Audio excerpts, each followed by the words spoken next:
I have a dream. Salut, voici Nora. Nora est une jeune femme de 32 ans. Elle a un diplôme d'enseignement, une licence en art de spectacle et anime des ateliers d'improvisation.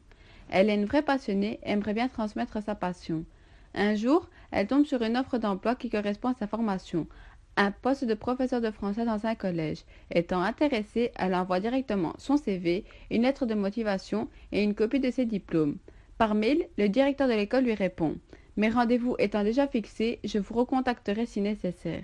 Mais quelques jours plus tard, elle retombe sur la même offre d'emploi. Elle commence à douter de la parole du directeur. Elle cherche alors des explications. Elle renvoie son CV en changeant le nom et le prénom de Nora à Cécile et en ajoutant la photo d'une femme blonde qu'elle a trouvée sur Internet sans y joindre les diplômes dont les noms ne correspondent plus. Et voici le choc. Moins qualifiée et moins expérimentée que Nora, Cécile reçoit une réponse immédiate et enthousiaste du directeur, accompagnée de 2 propositions de rendez-vous. Nora a subi une forme de discrimination liée à ses origines. Ce type représente 36% des discriminations en Belgique.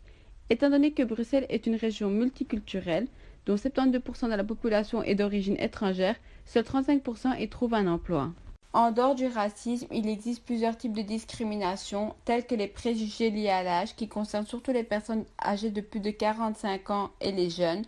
On considère qu'une personne âgée de plus de 45 ans est moins flexible, plus souvent malade et qui a du mal à s'adapter à l'évolution technologique, alors qu'un jeune est considéré comme une personne pas assez compétente en raison de son manque d'expérience dans le marché du travail. Passons à la discrimination liée au sexe. Il y a une différence de traitement entre les femmes et les hommes, notamment d'un point de vue salarial. En Belgique, les femmes gagnent 20% de moins que les hommes et ont plus difficile à accéder aux grands postes de direction. Les stéréotypes jouent un rôle important dans ces discriminations, car certaines personnes considèrent qu'un métier est plus approprié à un homme. Il est encore plus difficile pour des femmes enceintes et des mères de famille, car elles sont vues comme pénalisantes pour l'entreprise dû à leur manque de disponibilité. Enfin viennent les préjugés à l'égard des handicapés. Le taux de chômage des invalides est 2 fois supérieur à celui des valides. Les recruteurs craignent à leur intégration au fait qu'ils soient plus lents ou plus souvent absents. De plus, certaines entreprises ne possèdent pas les infrastructures nécessaires pour les accueillir. Sans oublier les autres critères de discrimination tels que le physique, les croyances religieuses ou encore l'orientation sexuelle. Pour en conclure, tous ces types de discrimination se basent sur des idées perçues par la société sans donner la moindre chance à ces personnes de prouver le contraire. Bien que la loi belge soit de plus en plus stricte en ce qui concerne les discriminations, il y en a toujours autant. Seulement en 2016, on en a compté 5619. Il est vrai que la discrimination est difficile à prouver, mais il est temps de faire quelque chose car ces inégalités ont un impact négatif sur l'économie belge. À cause de cela, une grande partie de la population se trouve au chômage. Ils ont donc un revenu disponible qui est plus faible, ce qui va limiter leur consommation et leur investissement. La diminution du pouvoir d'achat des ménages va entraîner un affaiblissement de la demande globale aux entreprises, ce qui risque d'une part de provoquer leur faillite, mais également de les rendre moins compétitifs sur le marché, qui aura pour conséquence principale un affaiblissement de la croissance économique belge. Plusieurs solutions ont été trouvées au cours de ces 10 ans.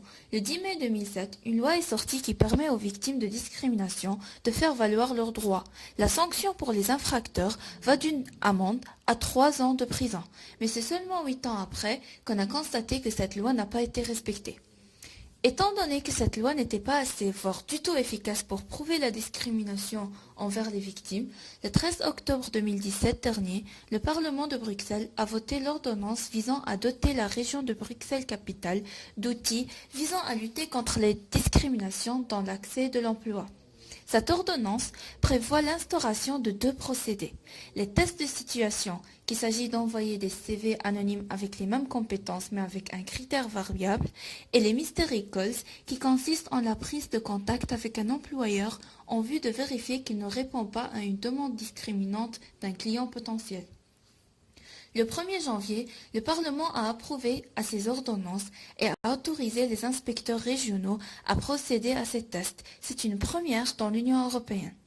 De nos jours, il existe aussi des entreprises dites multinationales qui favorisent ces différences et accueillent des gens de toutes couleurs et de toute origine et respectent leurs croyances, comme Sodexo, Coca-Cola et Mastercard.